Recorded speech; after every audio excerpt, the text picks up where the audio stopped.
Here we go. So here we have the ear.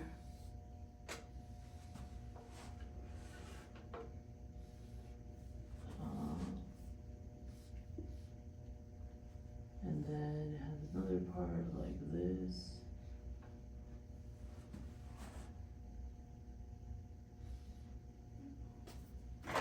Excuse me.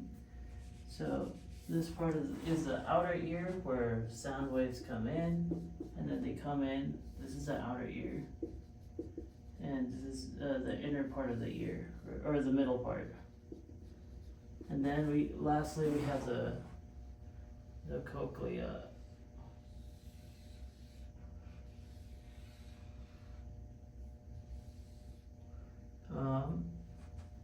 Where here we have the basilar tendon. This is the cochlea, or the inner part of the ear.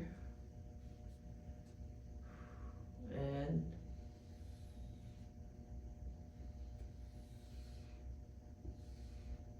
when sound waves come in here, they get moved into the cochlea where they're sent in.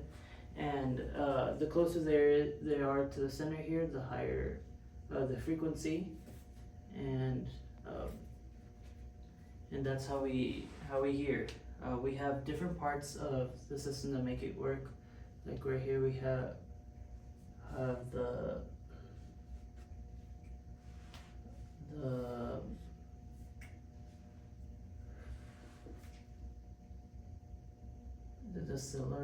ciliary capillary. Okay, let me double check that.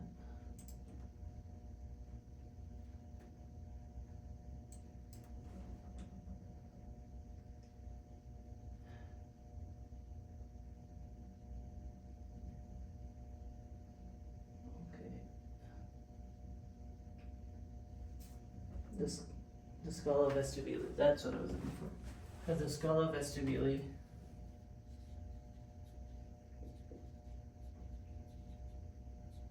And around here is where a lot of the things happen. So if we were to cut the ear in half,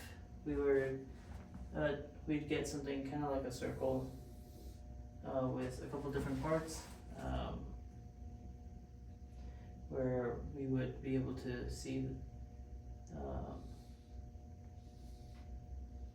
here, and then we'd have the little hair cells here.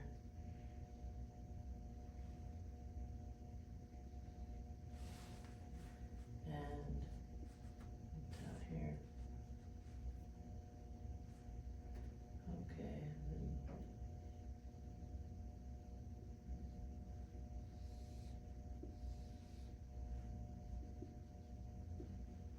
bunch of different cells. Okay.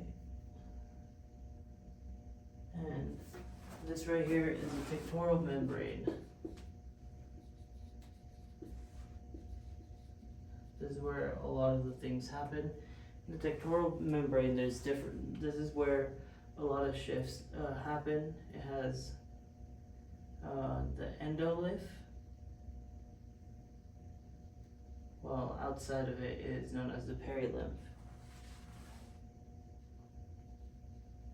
And then around here we have what's known as the basilar membrane.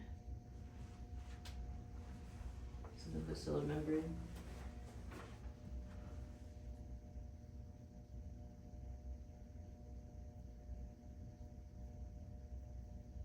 Yeah, the basilar membrane. And this is kind of what vibrates. So here in the endolymph, we have the little hair cells, and if we were to zoom in on them, we see they kind of look like fingers, and they have little pumps inside of them that allow for potassium to go in and out of them, which is kind of how we hear sound. They have little leak channels on the outside that you could see, like right here, that are able to change things up. And so if we were to look into this section right here, it looked kind of like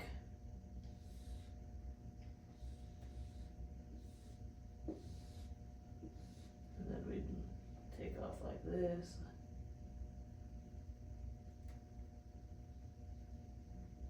And here we have our voltage gated potassium pumps. Here we have some calcium link channels, some potassium link channels. And here we have more sodium potassium pumps, along with some chlorine leak channels. So this actually pumps potassium in and sodium out. And so this part, the endolith, will have an increased amount of potassium staying here and around this part as well. And the potassium is kind of what helps us be able to listen. So once potassium makes it into the endolith here, it's able to go into the hair cells, and it causes the hair cells to move a little bit, to kind of tug, and that gives a signal to the basilar membrane, or to this part of the cell of the ear here, that we're listening to something, we're hearing something. And as that happens, we are able to hear. But sometimes the gradient gets too high and there's too much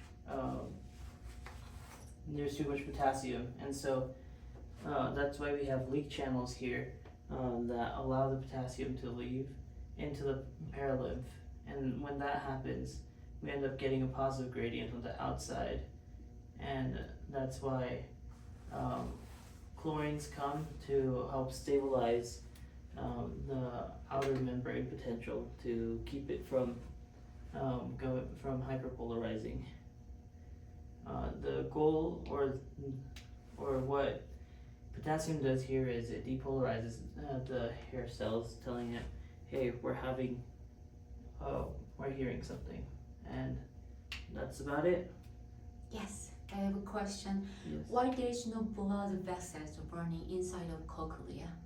There's no blood vessels because there's no ATP that needs to be put here in the cochlea part. Okay, if there's a blood vessels inside the cochlea, what problem would be experienced? Brother Shield said today. Was that tinnitus? No. When the blood flow, Yes. our ear, the sensitive hair cell, we catch that sound of the blood flow. Oh, and And we then we're gonna continuously hear hear it. It's things through very tinnitus. Yes. And tinnitus can also happen when there's a rib here, and potassium keeps on coming into the perilymph. That makes us hear sounds. Yes. There are 3 important structures in middle ear. Yes. Do you remember what they are? It's a MIS, like a miss. Yeah. The M. Yeah. I remember they were MIS, and that's Yes. about it.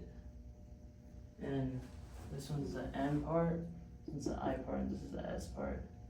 That kind of leads into the system. Okay, what is the role of the middle ear then? The role of the middle ear is, you have the tympanic drum here, and the tympanic drum receives the sound waves from outside, and it transmits them to the cochlea in a way where it doesn't destroy our ear or shatter it. It's kind of like a barrier that smooths it into here so that we can listen to it correctly. Okay, it increased the sound wave. It magnified the sound waves. And the name of this one. Yeah, the malleus, the incus, and the stapes. Yes.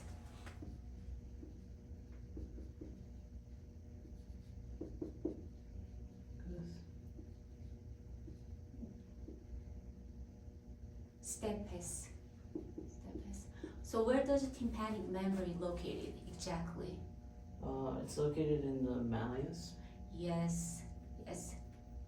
Before malleus, it connects to the malleus. Yes. I think it's pretty good.